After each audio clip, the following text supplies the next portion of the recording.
डॉली दीदी आई है हमें रंग लगाने के लिए।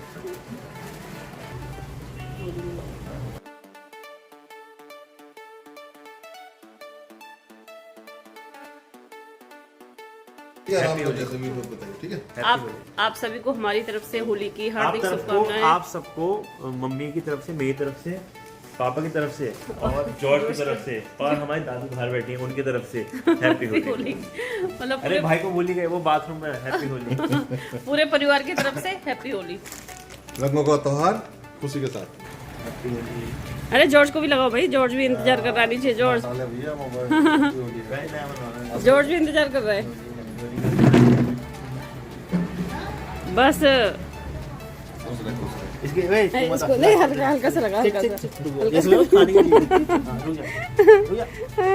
Happy Holi Georgie, Georgie happy Holi. Happy Holi, happy Holi. बस बस यार ज्यादा मत। अरे यार आँख में डाल दिया आपने, आँख में डाल दिया। नीचे मत गिराओ ज्यादा।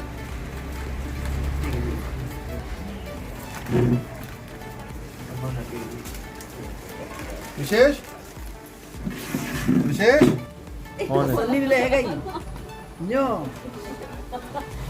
ये बाल्टी भर के नहीं आला वो, मुझे पता था। ये बाल्टी भर के नहीं आला।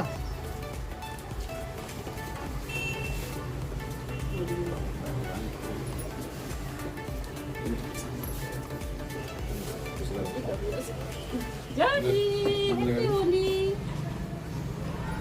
Georgie happy Holi. बस सोए गए हो कितना विशेष कहाँ गया? इतना सारा खुश है। विशेष अरे एक बड़े भाई साहब आए, सबका अलग अलग रहता है। हैप्पी तो होली। वॉशरूम ना जाए वो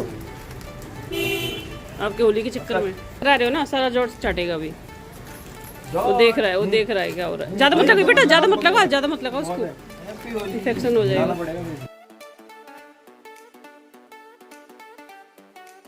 मम्मी भूख लग रही है, ब्रेकफास्ट दे दो कुछ। बेटा मैं जैसे ही किचन में आई तो मैंने देखा कि आटा तो खत्म हो गया, मैं ब्रेकफास्ट कैसे बनाऊं। लेकिन मेरे पास में ऑप्शन है स्विगी इंस्टामार्ट। तो इस ऐप से मैं फटाफट से आटा पहले ऑर्डर कर लेती हूँ, उसके बाद ब्रेकफास्ट बनाऊंगी। और स्विगी इंस्टामार्ट अवेलेबल है स्विगी ऐप पे। फ्रूट्स वेजिटेबल्स भी इंस्टामार्ट पे अवेलेबल है। तो देखिए सबसे पहले मैं आपको ये बता देती हूँ कि स्विगी इंस्टामार्ट से सामान आप किस तरीके से ऑर्डर कर सकते हो। आपको करना क्या है, जो आइटम आपको खरीदना है सबसे पहले आप उसे इंस्टामार्ट से ऐड करिए और कार्ट में जाकर अपना ऑर्डर प्लेस कर दीजिए।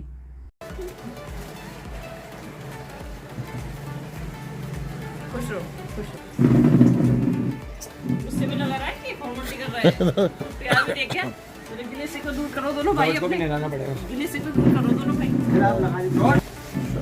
तो ये मेरे दोनों बच्चों के लिए प्यारा प्यारा गुलाल, हमेशा अपनी लाइफ में खुश रहे और जो ये अचीव करना चाहते हैं बहुत ही जल्दी से करें। ये माँ का आशीर्वाद। तो मैंने फटे हुए कपड़े पहना है, अगर आज हो गया तो उसमें थोड़ा छुपा देना, गुलाल डाल दो। मोबाइल मत लेके जाना, मोबाइल मत लेके जाइए। क्या वहाँ से ले ले बेटा, फोन मत ले। तो दोनों मत लेके जाइए, फिर एक ले जा। सुन, फुल स्लीव्स के कपड़े पहन के जाना जिससे बॉडी कवर रहे। ये विश्वास कहाँ है?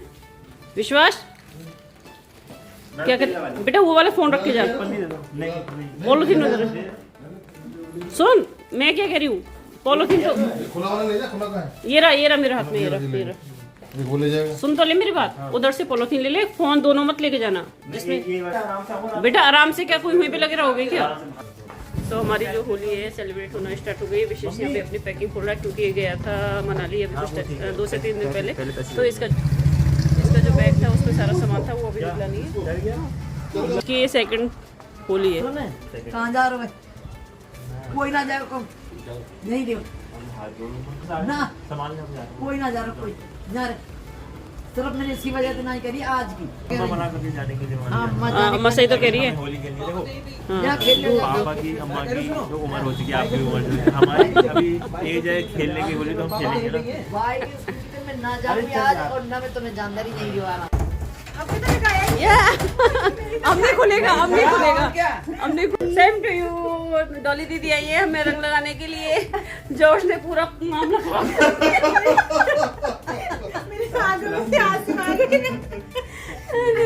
डर लगता है बेटा। आपने दोबारा ऑन कर दी थी क्या? तब चल चल।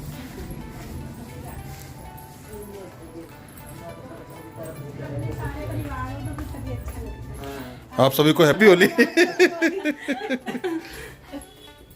तो बेचारे नाम का भी फूके था। विशेष विश्वास में अभी अभी गए, उनका यहाँ पे दिल्ली नहीं लग रहा। मैं तो होली सेलिब्रेट करने के बाद अब तैयारी की जाए पेट पूजा की। तो यानी कि मैं बनाने वाली हूँ पकोड़े। ये नाइट की क्लिप है जिसमें मैंने दही बल्ले की तैयारी की थी। उसमें मैंने लिए 1 कटोरी भर के मूंग की धुली हुई दाल, आधा कटोरी मैंने यहाँ पे लिए उड़द की धुली हुई दाल और 1/4 कटोरी मैंने यहाँ पे लिए चने की दाल। तीनों दालों को मैंने एक साथ डाला और इसमें मैंने डाला है पानी। पानी डालने के बाद इनको मैंने कम से कम 3 से 4 पानी में अच्छे से दाल को साफ़ किया। दाल को साफ़ करने के बाद सारा पानी मैंने निकाल दिया और फिर दोबारा से इसमें साफ़ पानी डाल के दालों को मैंने भिगो के पूरी रात के लिए छोड़ दिया। अब मॉर्निंग हो चुकी है तो आप देख सकते हो जो दालें हैं काफ़ी ज़्यादा सॉफ्ट हो चुकी हैं, बहुत ही अच्छे से फूल चुकी हैं। तो अब मैंने क्या किया, इनको 1 से 2 पानी में और साफ़ किया। साफ़ करने के बाद दाल को मैंने डाला मिक्सी जार के अंदर। दाल के अंदर मैंने पानी बिल्कुल भी नहीं डाला, सिर्फ मैंने दालें ही डाली थी, क्योंकि ज़्यादा पानी डाल देते हैं ना तो पकोड़े होते हैं बिल्कुल भी अच्छे नहीं बनते और मतलब गोल नहीं बनते, वो फैल जाते हैं। जैसे ही हम ऑयल के अंदर डालेंगे ना तो पकोड़े का जो साइज़ होता है वो फैल जाता है। तो बिल्कुल भी पानी ना डाल के मैंने इनको अच्छे से पीस लिया। पेस्ट मेरा तैयार हो चुका है। इसमें मैंने डाली है किशमिश जिससे स्वाद बहुत ही अच्छा आता है। साथ में मैंने डाली है बारीक कटी हुई हरी मिर्च और यहाँ पे मैंने स्वाद के अनुसार डाला है इसमें नमक और थोड़ा सा मैं इसमें डालूंगी लाल मिर्च पाउडर और लास्ट में मैं इसमें डालूंगी थोड़ा सा बेकिंग सोडा। डालने के बाद अब मैंने क्या किया, इन सबको मैंने अच्छे से फेंटा। देखिए इसका एक सीक्रेट होता है जब आप दही बल्ले बनाते हो ना, अगर आप चाहते हो कि मतलब अगर आप फर्स्ट टाइम ट्राई करना चाहते हो, छोटी छोटी बच्चियाँ होती हैं जो मेरी वीडियोज़ देखती हैं, जो कुछ सीखना चाहती हैं तो अनमेरिड होती हैं, तो देखिए इसका एक सीक्रेट होता है कि जब भी आप दही बल्ले बनाए ना, अगर आप चाहते हो कि एक तो मतलब सॉफ्ट बने और गोल बने, तो आपको जो इसकी कंसिस्टेंसी है ना इस पर थोड़ा सा ध्यान देना है। आपको इसे बहुत ज़्यादा पतला नहीं करना, ज़्यादा पतला करोगे तो जैसे ही ऑयल के अंदर डालोगे वो फैल जाएगा, तो उसका जो आकार है ना गोल नहीं आ पाएगा। दूसरा ये है, अगर आप चाहते हो कि सॉफ्ट बने उसके लिए लास्ट में आप इसमें थोड़ी सी इनो डालो जब आपको बनाने हो और इसे जितना हो सके अच्छे से फेंटिए, तो आप देखोगे आपके जो दही बल्ले बहुत ही स्वाद बनेंगे। अब जो दही बल्ले का पेस्ट था उसमें मैंने कुछ भी नहीं डाला था, पीसने के बाद थोड़ा सा मैंने निकाल लिया था साइड में। ये मैं थोड़ी सी क्रिस्पी बनाना चाहती हूँ, थोड़ी सी चटपटे। इसमें मैंने अलग से डाली है हरी मिर्च, थोड़ी सी लाल मिर्च पाउडर, नमक स्वाद के अनुसार, थोड़ा सा मैंने इसमें डाला है चाट मसाला और थोड़ी सी मैंने डाली है हींग। डालने के बाद इसको भी फेंट के मैंने रख दिया साइड में। अब यहाँ पर मैं तैयारी कर रही हूँ, पालक के पकोड़े बनाऊंगी इसी से और इसी से मैं बनाऊंगी पनीर के पकोड़े। तो यहाँ पे मैंने एक बाउल के अंदर लिया है बेसन की क्वांटिटी अपने हिसाब से। इसमें थोड़ी सी डाली है हरी मिर्च और कटी हुई और थोड़ी सी हल्दी पाउडर, धनिया, लाल मिर्च पाउडर, थोड़ी सी मैंने डाली है हींग, नमक स्वाद के अनुसार। डालने के बाद अब मैं थोड़ा थोड़ा पानी डाल के इसका घोल तैयार करूँगी। इसकी भी जो कंसिस्टेंसी आपको बहुत ज़्यादा पतली नहीं करनी, बहुत ज़्यादा गाढ़ी नहीं करनी। बहुत ज़्यादा गाढ़ी करोगे तो जो ब्रेड पकौड़ा आपका बनेगा उस पर मोटी लेयर आएगी। अगर आप इसे बहुत ज़्यादा पतला कर दोगे तो जैसे ही आप कढ़ाई के अंदर यानी कि ऑयल के अंदर डालोगे तो सारा जो बेसन है इधर उधर निकल जाएगा और उस मतलब पनीर के ऊपर नहीं आ पाएगा। तो यहाँ पे मैंने थोड़ा थोड़ा पानी डाल के इसको अच्छे से बेसन को मैंने फेंट लिया।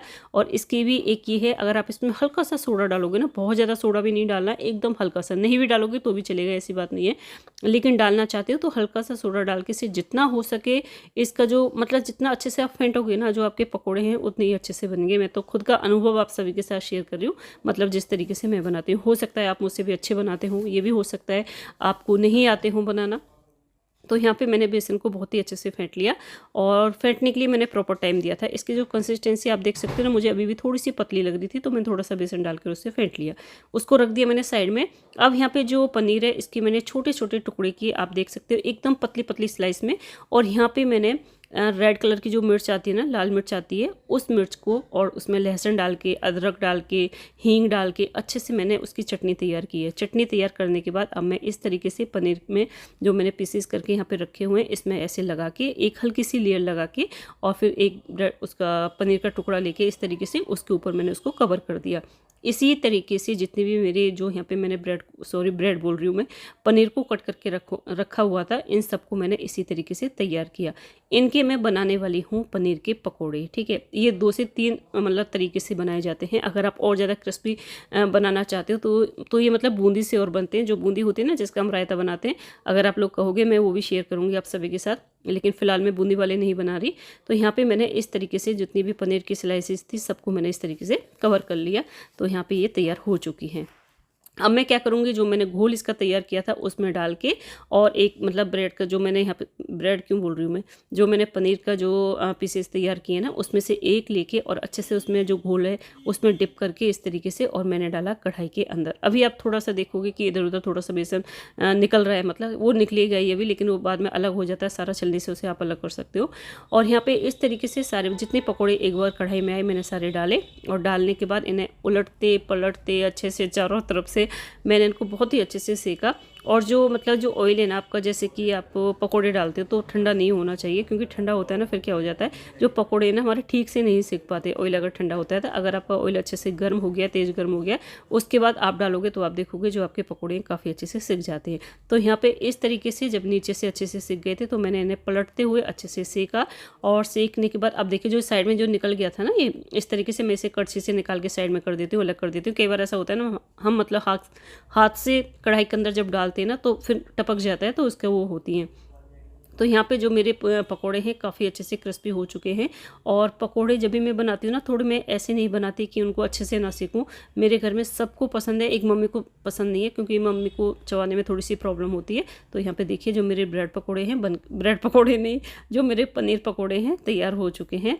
तो अब मैं यहाँ पर बना रही हूँ जो मैंने जो मैंने दाल का घोल तैयार किया था ना, जिसमें मैंने अलग से उसमें मसाले डाले थे, तो मैं वही पकोड़े बना रही हूँ। क्योंकि थोड़े थोड़े करके मैं बना रही हूँ तो सब इतना ही खाएंगे, लेकिन स्वाद सबका अलग अलग होगा।